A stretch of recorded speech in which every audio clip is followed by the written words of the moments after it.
Allan, I'll start with you. What about this story and the book really caught your interest to want to, bring it to life on screen?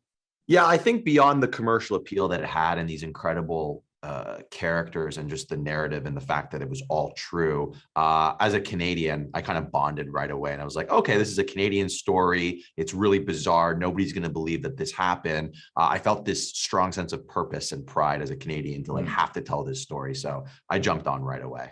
And then Nestor, for you, what about the project really sparked your interest to want to be a part of it? Again, the story is so unbelievable. To know it's true is extraordinary. There's also this dynamic that I later came to find out between my character of Snides, based on Snyder, a real life detective, that he ended up befriending Gilbert Galvin at the end. They're still friends today. They're coming tonight to the premiere together. They're coming for each other's dates. So that alone to me is intriguing, that you have this guy who's hell bent on catching this bank robber, who's done 59 heists, and lo and behold, they become good friends even after he's released from prison. And it speaks to the charm of Gilbert, the sort of naivete of Gilbert, even though he was not naive, but he was in many ways, and this odd friendship that to me intrigued me to know it. So even though we don't necessarily get to see that dynamic too much in this film, we do see a really good, unique dynamic between you and Mel in the film. What was that like developing that with him throughout production? Yeah, absolutely. And that was fun. We most of the stuff that we shot with Mel was in the first week, right? Mel came in after the first week of production. First week of production. So Mel came in. We were just we met. The whole thing happened so fast. By the way, this man did the impossible, shooting this film in 21 days. Which was that alone is an extraordinary feat. But yeah, when Mel came in, it was sort of hurry up, let's get acquainted very quickly. As actors, that's what we're asked to do, and you gave us sort of the carte blanche to work, obviously, onto the material, but also riff whenever we felt like it. And as the characters, because of their dynamic, they're trying to one up each other at one point. Mel started with some zingers, and I started to throw them back at him, and so we had a lot of fun with 80s references, a lot of fart humor. Yeah, potty mouths. A lot of potty mouth stuff, but anything to sort of undercut the tension, and to sort of serve to sort of explain, the subtext, to get the subtext out through that humor. That was fun.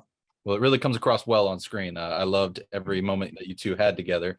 And then Allan, for you, with that shorter production schedule mentioned, this film looks, it looks and feels like a far larger production. What was it like finding that look and that style, and then trying to turn it around in that time?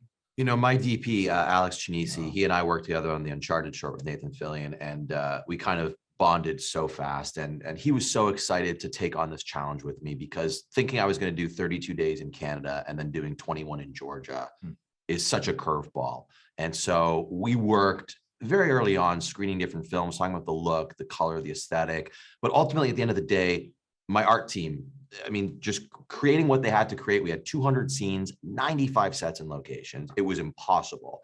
And then I was blessed with Nestor in that he's such a capable, amazing TV director that we basically decided to divide and conquer. And so we'd be in certain locations, like this old courthouse where the opening of the film in that courtroom, this was like a studio lot for us. We had like 8 or 9 sets in there. So Nestor would be basically kind of directing and setting up all of his stuff, and I would kind of run up and down the stairs, and then sometimes they'd go off site and basically just I owe it to this guy. Honestly. No.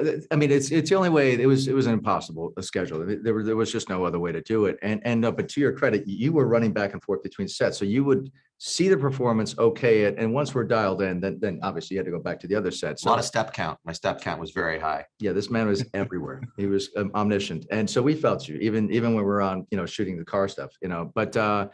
It was so much fun. There was a collaborative element to it where everyone sort of came to the party, everybody. That was part of the allure, I think, for a lot of people, is that every department realized, oh my God, we can sort of use our talents to improve the scene in some way.